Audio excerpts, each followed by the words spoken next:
एक समय की बात है कि एक गांव में एक युवक रहा करता था जो अत्यंत दुखी और निराश था। वह ये सोचकर बहुत दुखी था कि हर व्यक्ति अपने मतलब के लिए ही क्यों जीता है। उसे हर जगह केवल स्वार्थ ही नजर आता था। वह केवल यही सोचा करता था कि उससे कोई भी प्यार नहीं करता, उसकी कोई परवाह नहीं करता। सभी मतलब के लिए उससे बात करते हैं, मतलब के लिए ही लोग उससे संबंध रखते हैं। मतलब निकल जाने पर सभी उससे दूर हो जाते हैं। दोस्तों, हमारे जीवन में भी आखिर ऐसा ही होता है। हम भी अपने जीवन में किसी ना किसी का साथ ढूंढते ही रहते हैं, और जब हमें किसी का साथ नहीं मिल पाता तो हम अपने आप को कमज़ोर और अकेला महसूस करते हैं। हमें यह लगता है कि हमारे जैसा इस दुनिया में कोई नहीं है, हमसे कोई प्यार नहीं करता, हमारी कोई चिंता नहीं करता। लेकिन हम ये बात भूल जाते हैं कि अंत में तो हर किसी को इस दुनिया से अकेला ही जाना पड़ता है। वह व्यक्ति अपने अकेलेपन से बहुत निराश हो चुका था, जिस कारण उसने अपना घर छोड़ दिया और एक रास्ते पर चल पड़ा। अकेले मन में बहुत सारे विचार उमड़ रहे थे। उन विचारों में मग्न होकर वह आगे की ओर बढ़ता ही जा रहा था। तभी रास्ते में उसे एक आश्रम दिखाई पड़ा। वह उस आश्रम की ओर आगे बढ़ा। तभी उसने देखा कि एक गुरु अपने शिष्यों को ध्यान करना सिखा रहे हैं। उनमें से एक शिष्य ने उठकर गुरु से कहा, हे गुरुवर, आखिर ये ध्यान क्या है और इस ध्यान को करने से हमें क्या लाभ? तभी गुरु अपने शिष्य के उस सवाल का जवाब देते हुए कहते हैं कि ध्यान ही सच है और ध्यान ही हमें अकेला कर देता है। जितना हम ध्यान में उतर जाते हैं उतना ही हम अकेले होते चले जाते हैं, और यही अकेलापन हमें सत्य के मार्ग पर ले जाता है और हमें सत्य की प्राप्ति करवाता है। वह लड़का आश्रम के बाहर खड़ा होकर ये सब कुछ देख रहा था। जैसे ही उस युवक ने गुरुवर के मुख से ये सारी बातें सुनी, वह दौड़कर गुरु के पास आ गया और कहने लगा, हे गुरुवर, यदि ध्यान हमें अकेला कर देता है तो इसका मतलब ये है कि मैं इन सब चीज़ों में श्रेष्ठ हूँ। आप तो ध्यान का सहारा लेकर अकेले होते हैं, लेकिन मैं तो ऐसे ही अकेला हूँ। मेरा ऐसा कोई नहीं है जिसे मैं अपना कह सकूँ, जो मेरी परवाह करता हो या मेरा ख्याल रखता हो। मैं तो सिर्फ ऐसे ही अकेला चला जा रहा हूँ। उस युवक की सारी बातें सुनकर गुरुवर ने उस युवक को बड़े ध्यान से देखा और उसके बाद उस युवक से कहते हैं, अगर तुम अकेले हो तो तुम्हारे पीछे तुम्हारा परिवार, तुम्हारे मित्र, तुम्हारे सगे संबंधी, ये सब लेकर तुम कहाँ जा रहे हो? गुरुवर की बात सुनकर वह युवक चौंक उठा और उसने पीछे मुड़कर देखा। वहां पर कोई नहीं था। तभी वो उन गुरुवर से कहता है, हे गुरुवर, कौन है मेरे पीछे? कोई तो नहीं, ना मेरे परिवार वाले, ना मेरे दोस्त, ना मेरे सगे संबंधी। मैं तो सिर्फ सबको पीछे छोड़ आया हूँ। ना कोई मुझे पूछता है, ना कोई मेरी परवाह करता है। लेकिन जब उनको मेरी ज़रूरत होती है तब वो मेरे पास आते हैं, पर बाकी समय पर वो मुझसे पूछते तक नहीं। उन्हें कोई फर्क नहीं पड़ता कि मैं किस हाल में हूँ। उन सबको इन सब चीज़ों से कोई फर्क नहीं पड़ता। गुरुवर ने उस युवक की बातें बड़े ध्यान से सुनी और इस युवक से कहते हैं कि तुम सही कह रहे हो, लेकिन जब तक तुम इन सभी को छोड़कर नहीं आते तब तक तुम अकेले कैसे हो सकते हो? वह युवक फिर से आश्चर्यचकित होकर पीछे मुड़कर देखता है और फिर उन गुरुवर से कहता है, गुरुवर, यहाँ पर तो कोई भी नहीं है। मैं अकेला ही यहाँ पर आया हूँ। मुझे ऐसा लगता है कि आप मेरा मजाक उड़ा रहे हैं। मेरे पीछे कोई नहीं है। आप जब खुद इन्हें देख सकते हैं तो आप मुझे क्यों कह रहे हैं कि जाओ और इन्हें छोड़कर आओ? जब मेरे पास कोई आया ही नहीं तो मैं उन्हें कैसे छोड़ूं? कहाँ छोड़ूं? उस युवक की इन सारी बातों को सुनकर गुरुवर मुस्कुराने लगे और उस युवक से कहते हैं कि आखिर तुम मुझसे क्या चाहते हो। इस पर वह युवक गुरुवर से कहता है, हे गुरुवर, मैं आपका शिष्य बनना चाहता हूँ। मुझे कोई साथी नहीं चाहिए, मुझे आप अपना शिष्य बना लीजिए। मैं जीवन भर आपका आभारी रहूँगा। उस युवक की ये बातें सुनकर गुरुवर बोले कि तुम चाहो तो यहाँ पर 1 महीने के लिए रह सकते हो। इसके बाद ही मैं कोई निर्णय कर पाऊंगा कि क्या तुम्हें अपना शिष्य बनाना चाहिए या फिर नहीं। लेकिन तुम्हें मेरी एक बात माननी होगी कि तुम्हें इन 30 दिनों के अंदर ध्यान का अभ्यास करना होगा। अगर तुम ये काम कर सकते हो तो तुम यहाँ 1 महीने के लिए रुक सकते हो, अन्यथा तुम्हारे लिए यहाँ पर कोई जगह नहीं है। उस युवक ने बहुत सोचने समझने के बाद गुरु से कहा, हे गुरुवर, आप जैसा चाहोगे मैं वैसा ही करूँगा। अगर आप चाहते हैं कि इन 30 दिनों में मैं ध्यान का अभ्यास करूं तो ऐसा ही होगा। उस युवक ने गुरुवर की बात को मान लिया और आश्रम में ही रहने लगा। अगले दिन गुरुवर उस युवक के पास आए और उस युवक से कहने लगे कि तुम किससे बात कर, तुम्हारा ध्यान कहाँ है। इस पर वह युवक जवाब देते हुए कहता है कि गुरुवर, मेरे पास तो कोई नहीं है, मैं भला किससे बात करूँगा, मैं तो अकेला हूँ। तभी वो गुरुवर उस युवक से कहते हैं, ठीक है, लेकिन अब ध्यान लगाओ, क्योंकि तुमने मुझे विश्वास दिलाया था कि इन 30 दिनों में तुम ध्यान का अभ्यास करोगे। उन गुरुवर के कहने पर वह युवक ध्यान से बैठ जाता है, लेकिन पहले दिन ध्यान करने में उस युवक को बहुत कठिनाइयाँ आती हैं। बहुत सारी परेशानियों का सामना करना पड़ता है, यहाँ तक कि वो सही ढंग से ध्यान में बैठ भी नहीं पा रहा। उसके पैर एकदम सुन्न हो गए और पैरों ने काम करना बंद कर दिया। ये सारी घटना गुरुवर देख रहे थे। तभी उन गुरुवर ने उस युवक से कहा, तुम जितनी देर चाहो उतनी देर बैठ सकते हो। ये ऐसा कोई जरूरी नहीं है कि तुम लगातार बैठे रहो। यदि तुम्हें कोई परेशानी हो रही है तो तुम उठ सकते हो, इधर उधर घूम सकते हो, उसके बाद बैठ सकते हो। इतनी बात कहकर गुरुवर वहां से चले जाते हैं और अगले दिन सुबह फिर उस युवक के पास आए और फिर उस युवक से कहने लगे, यहाँ पर कौन है, यहाँ कोई आया है क्या। गुरु की बात का जवाब देते हुए वह युवक गुरुवर से बोला, हे गुरुवर, यहाँ पर तो कोई भी नहीं है, आप खुद देख लीजिए, मैं भला किससे बात करूँगा। तभी गुरुवर उस युवक से कहते हैं कि चलो तो फिर ध्यान का अभ्यास शुरू करो। वह युवक गुरुवर से पूछता है कि हे गुरुवर, आंखें बंद करके बैठ जाना, क्या इसे ही ध्यान कहते हैं। अगर इसे ही ध्यान कहते हैं तो ये बहुत आसान है और इसे तो कोई भी कर सकता है। मुझे केवल आंखें बंद करके बैठना ही तो है। इसका जवाब देते हुए गुरुवर उस युवक से कहते हैं कि केवल आंखें बंद करके बैठ जाना, इसे ही ध्यान नहीं कहते।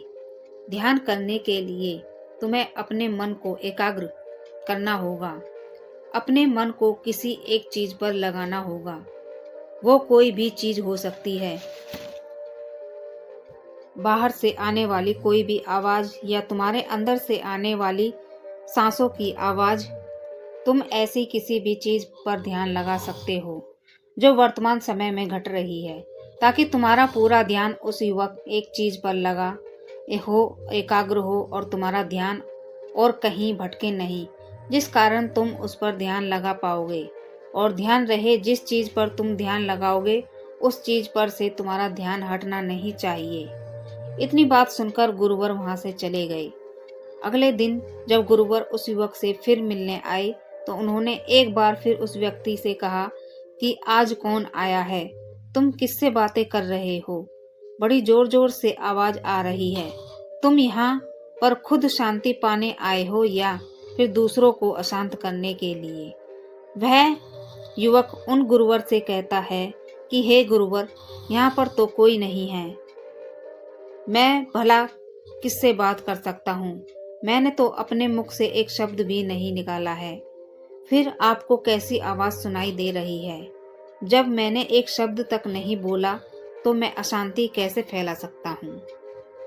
तो फिर गुरुवर कहते हैं, ठीक है तो चलो, तुम ध्यान का अभ्यास करो तभी वह युवक गुरुवर से कहता है, हे गुरुवर, मेरा एक सवाल है, क्या मैं आपसे पूछ सकता हूँ? गुरुवर उस युवक से बोलते हैं, पूछो, तुम्हें क्या पूछना है? तभी वह युवक गुरुवर से कहता है कि हे गुरुवर, आप कहते हैं कि सिर्फ एक चीज पर ध्यान लगाओ, जो घटना वर्तमान समय में घट रही है उस पर पूरा ध्यान लगाओ। लेकिन जब मैं अपनी सांसों पर या किसी ऐसी चीज पर ध्यान लगाता हूँ कि जो लगातार घट रही है, तो मेरा ध्यान लगातार नहीं लगता, मैं पल पल भटकता रहता हूँ। तभी मुझे कुछ याद आ जाता है तो कभी कुछ और याद आने लगता है। वो पुरानी चीजें और पुरानी यादें मेरा पीछा नहीं छोड़ रही। कल आपके जाने के बाद मैंने ध्यान लगाने का बहुत प्रयास किया, लेकिन वो पुरानी बातें बार बार मुझे याद आ रही थी, जिसके कारण मैं एक चीज पर ध्यान लगा नहीं पा रहा था। तो अब मुझे क्या करना चाहिए? अब आप ही मुझे कोई उपाय बताएं। उस युवक की ये सारी बातें सुनकर गुरुवर मुस्कुराने लगे और वहां से चले गए। उस युवक को गुरुवर की हंसने की वजह समझ नहीं आई और अगले दिन सुबह सुबह फिर गुरुवर उस युवक के पास पहुंचे और उस युवक से कहने लगे कि तुम क्या कह रहे हो? तुम्हारे चारों ओर आलस ही आलस फैला हुआ है। अपने पास से आलस को भगाओ, अन्यथा यह आलस तुम पर हावी हो जाएगा और तुम हमेशा इस आलस्य के अधीन रहोगे। तभी वह युवक गुरुवर से बोलता है कि हे गुरुवर, आप तो रोज एक ही बात कहते हैं कि यहाँ पर कोई है, लेकिन मुझे तो यहाँ कोई नहीं दिखाई देता। अब आप ही बताइए यहाँ पर कौन है? तभी वह गुरुवर उस युवक से कहते हैं कि ठीक है, तो चलो अभ्यास के लिए चलते हैं। तभी वह युवक गुरुवर से सवाल करता है, हे गुरुवर, मेरा आपसे एक प्रश्न है, आपकी आज्ञा हो तो मैं आपसे कुछ पूछना चाहता हूँ। गुरुवर ने उस युवक से कहा, ये तो अच्छी बात है। इतना कहकर गुरुवर वहां से चले गए और 5वें दिन जब गुरुवर सुबह सुबह उस युवक के पास पहुंचते हैं तो कहते हैं कि तुमने इतने लोगों को क्यों बुला रखा है? ये सारे लोग तुम्हें ध्यान नहीं करने देंगे, तुम इन्हें यहाँ से जल्दी भेजो। तुम तो यहाँ अकेले आए थे, तो फिर तुमने इतने सारे लोगों को क्यों बुला रखा है? इन्हें यहाँ से अभी के अभी बाहर छोड़कर आओ। तभी उस युवक के मन में यह विचार आने लगता है कि गुरुवर पागल हो चुके हैं। जब भी यहाँ से रोज आते हैं तो यही कहते हैं कि इन्हें यहाँ से भगाओ, तुमने इन्हें यहाँ क्यों बुला रखा है? मुझे तो यहाँ कोई नजर नहीं आता। बड़ी विनम्रता से उस युवक ने गुरुवर से कहा कि हे गुरुवर, शायद जो आपकी आंखें देख पा रही हैं वो मैं भी नहीं देख पा रहा हूँ। मुझे तो यहाँ पर कोई भी नजर नहीं आता, फिर आपको कैसे यहाँ पर दिखाई दे रहा है? आपको यहाँ पर लोग कैसे दिखाई दे रहे हैं? फिर गुरुवर उस युवक से कहते हैं, अच्छा ठीक है, चलो अब ध्यान का अभ्यास करते हैं। तभी वह युवक गुरुवर से कहता है कि हे गुरुवर, मुझे ध्यान के बाद नींद आने लगती है। जैसे कि मैंने अपने आप को बताया था कि उस पर तो मैंने नियंत्रण पा लिया, लेकिन जब भी मैं ध्यान करने बैठता हूँ या किसी एक चीज पर ध्यान केंद्रित करता हूँ तो मेरे मन में विचारों का सैलाब आ जाता है, मानो कि विचारों की बाढ़ सी आ गई हो। तो इतने विचारों को आंख खोलकर भी मैंने कभी नहीं देखे होंगे जितने मुझे आंख बंद करने के बाद नजर आते हैं। इन विचारों में कुछ विचार ऐसे भी हैं कि मन में जो आते हैं, जिनके बारे में मैंने कभी नहीं सोचा, मुझे उनके बारे में कुछ भी नहीं पता। ये सब क्यों हो रहा है गुरुवर? उस युवक की बात सुनकर गुरुदेव ने कहा, अच्छा, तुम्हारे साथ ऐसा भी हो रहा है? इतनी बात कहकर गुरुवर वहां से चले गए और फिर अगले दिन सुबह सुबह गुरुवर उस युवक के पास एक डंडा लेकर उस युवक के पास चले आते हैं और एक डंडा उस युवक को मारते हुए कहते हैं कि इतने सारे लोग मुझे पसंद नहीं हैं, तुम इन्हें छोड़कर आना होगा। आखिर तुम इन लोगों को रोज रोज क्यों ले आते हो? इतनी भीड़ को जमा करके तुम्हें क्या लाभ मिल रहा है? आज के बाद ये लोग यहाँ पर नहीं आने चाहिए। अगर आज के बाद यहाँ कोई नज़र भी आया और तुम्हारी बकबक यहाँ नज़र आई तो मैं तुम्हें इस आश्रम से बाहर निकाल दूंगा। तभी युवक बड़ी विनम्रता से बोलता है, हे गुरुवर, मुझे तो समझ ही नहीं आ रहा कि मुझे यहाँ कोई नज़र नहीं आता, लेकिन आप रोज़ एक ही बात कहते हैं कि मैंने यहाँ पर भीड़ इकट्ठी कर रखी है। जिन लोगों ने को मैं लाया हूँ उनको मुझे छोड़कर आना होगा। मैं आपसे हर रोज़ एक ही बात कहता हूँ कि मुझे कोई नज़र नहीं आता और मैं अपने मुख से एक शब्द भी नहीं निकालता हूँ, लेकिन फिर भी आप कह रहे हैं कि लोगों की आवाज़ें आपको सुनाई पड़ रही हैं।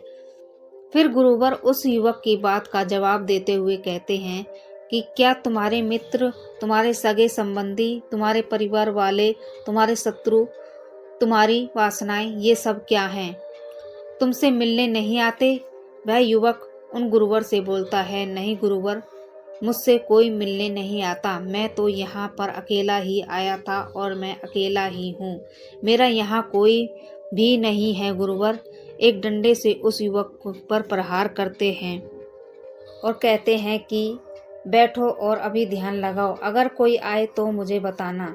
वह युवक गुरुवर की बात मान लेता है और तुरंत ही गुरुवर की बात मान लेता है। कुछ देर तक वह काफ़ी शांत रहता है, लेकिन कुछ देर के बाद ही वह गुरुवर से कहता है कि हे गुरुवर, मेरा भाई मुझसे मिलने आया है, साथ में मेरे पिताजी भी हैं और वे दोनों बहुत दुखी हैं क्योंकि मैं उन्हें छोड़कर यहाँ जो चला आया हूँ। मेरे भाई की तबीयत भी कुछ ठीक नहीं लग रही है। मेरे पिताजी मुझे बुला रहे हैं, मेरी प्रेमिका भी मुझे बुला रही है और वह बहुत दुखी नज़र आ रही है, और मेरे मित्र भी मुझे बुला रहे हैं और मुझसे वो कर्जा लेने आए हैं। मुझे अपशब्द बोल रहे हैं और साथ में वे कुछ और लोगों को भी लेकर आए हैं और वो मुझे कह रहे हैं कि तुझे क्या मारना, तू तो पहले से ही मरा हुआ है।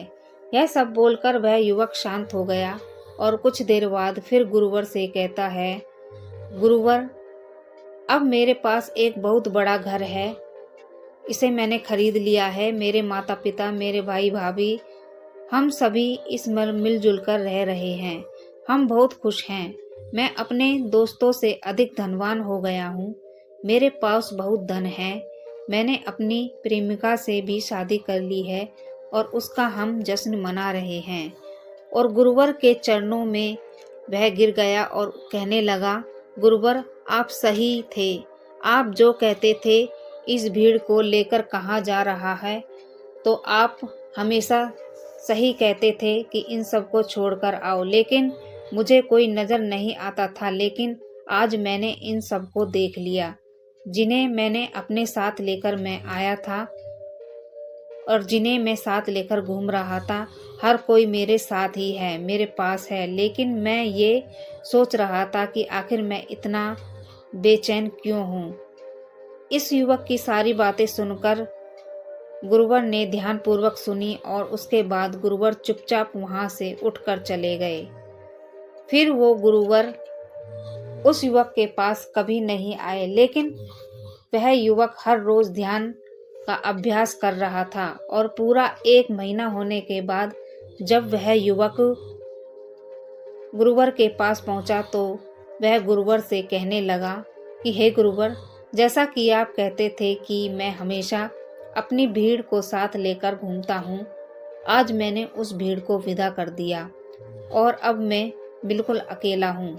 मेरे साथ कोई नहीं है, मेरे साथ आप भी नहीं हैं, यहाँ तक कि मैं खुद अपने साथ नहीं हूँ और मैं अब परम शांति महसूस कर रहा हूँ।